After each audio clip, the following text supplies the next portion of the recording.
வணக்கம். SPM STPM matriculation முடித்த மாணவர்கள் நீங்கள் தொடர்ந்து ஆசிரியர் துறையில் உங்களுடைய மேற்படிப்பை மேற்கொள்ளணும்னு நினைக்கிறீங்கன்னா உங்களுக்கான விண்ணப்பம் துவங்கியாச்சு. 24 பிப்ரவரியில் துவங்கியிருக்கு, 2 நாட்களுக்கு முன்பதாக. அதோட இதோட விண்ணப்பம் 16 மார்ச்சில் நமக்கு நிறைவடைகிறது.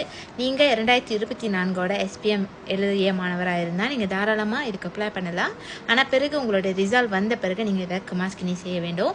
அதே போல் STPM முடித்த மாணவர்கள் 2023 2024 மெட்ரிகுலேஷன் 2023 2024 அல்லது 2024 2025 இருக்கின்ற மாணவர்களும் இதுக்கு அப்ளை பண்ணலாம் அப்படின்ற விவரங்கள் அங்கே போட்டிருக்கு.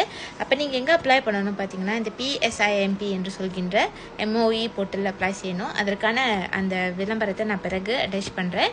ஆசிரியர் துறை படிக்கணும்னு நினைக்கிற மாணவர்கள், குறிப்பாக தொடக்கப்பள்ளி ஆசிரியராக ஆகணும்னு நீங்கள் நினைக்கிறீங்கன்னா நீங்கள் IPG போகிறதா உங்களுக்கு மிக சிறந்த ஒரு வாய்ப்பாக அமையும். ஆக இந்த வாய்ப்பை தாராளமாக பயன்படுத்திக் கொள்ள வேண்டும். நன்றி, வணக்கம்.